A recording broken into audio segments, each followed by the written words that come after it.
Hi friends, welcome to Venkat Siri channel. ఈరోజు నేను కొన్ని స్టీల్ ఐటమ్స్ అయితే తీసుకున్నానండి. సో అవి మీకు చూపిద్దామని ఈ వీడియో అయితే తీస్తున్నాను.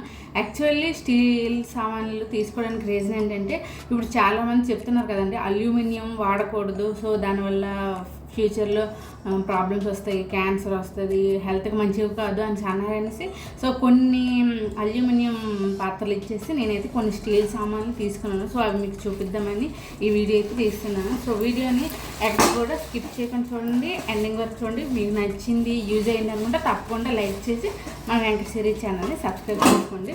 సో ముందుగా నేను తీసుకున్న స్టీల్ సామాన్లు చూపిస్తానండి. సో నేను ఒక కళాయి అయితే తీసుకున్నానండి స్టీలు. సో దీని కిందన కాపర్ కోటింగ్ అయితే వచ్చింది.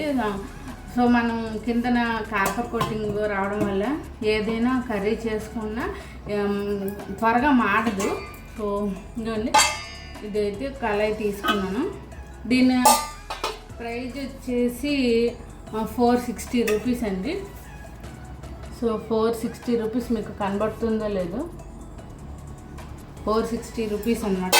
దీనికి ఇలా ప్లేస్ చేసుకోవడానికి ఒక మూత, ఇది వచ్చేసి 145 రూపీస్ అండి. ఇది కూడా సపరేటే, దీంతో రాలేదండి, ఇదంతా సెట్ కాదు. సో దీన్ని కూడా సపరేట్గా తీసుకున్నాను నేను. సో ఒక కళ అయితే తీసుకున్నాను. నెక్స్ట్ ఇలాంటి ఒక బౌల్ అయితే తీసుకున్నానండి నేను. సో దీని ప్రైస్ వచ్చేసి 215 రూపీస్. ఇది ఎందుకు తీసుకున్నానంటే, దోశ బ్యాటర్ వేసుకోవడానికి లేదంటే ఇడ్లీ పిండి వేసుకోవడానికి అయితే ఇది తీసుకున్నానండి. అల్యూమినియం పాత్రలో వేసి కలిపేసి ఓవర్ నైట్ అంతా మనం ఉంచుతాం కదా పుల్లడం కోసం. సో అలాంటి పాత్రలో అంతసేపు ఉంచడం మంచిది కాదు. ఆ పులిసినప్పుడు ఆ పులుపుకి ఆ అల్యూమినియం అంతా కూడా కరిగి పిండిలో మిక్స్ అవుతుంది. సో అందుకని నేనైతే ఈ గిన్నె అయితే తీసుకున్నానండి. సో దీని కాస్ట్ వచ్చేసి 215 రూపీస్. ఇది ఒక బౌల్. క్వాలిటీ అయితే బాగుందండి, చాలా గట్టిగా కూడా ఉన్నాయి. సో నేను ఇంకొక గిన్నె కూడా తీసుకున్నాను అండి. ఇది అన్నం పెట్టుకోవడం కోసం. ఇంతకుముందు మేము ఎలక్ట్రిక్ రైస్ కుక్కర్లో అయితే కుక్ చేసుకునే వాళ్ళమండి. సో ఎలక్ట్రిక్ రైస్ కుక్కర్ కూడా మంచిది కదా అంటున్నారు. ఎలక్ట్రిక్ రైస్ కుక్కర్ పోయింది. సో ఎలక్ట్రిక్ రైస్ గిన్నెని మేము రైస్కి యూజ్ చేసేవాళ్ళమి. సో అది మంచిది కాదు అని చెప్పారు. సో అందుకని అన్నం గిన్నె కోసం ఈ గిన్నె అయితే తీసుకున్నాను. సో దీని రేట్ వచ్చేసి 315 రూపీస్ అండి. మీకు కనిపిస్తుందా? ఈ ప్లేట్ కూడా సపరేట్ అండి, దీనికి కూడా సపరేట్ ఛార్జ్ చేశారు. సో ఇదేమో 115 రూపీస్. దీనికి ప్లేట్ చేసుకోవడానికి బాగుంది. సో దీనికి కూడా కాపర్ కోటింగ్ అయితే వచ్చింది.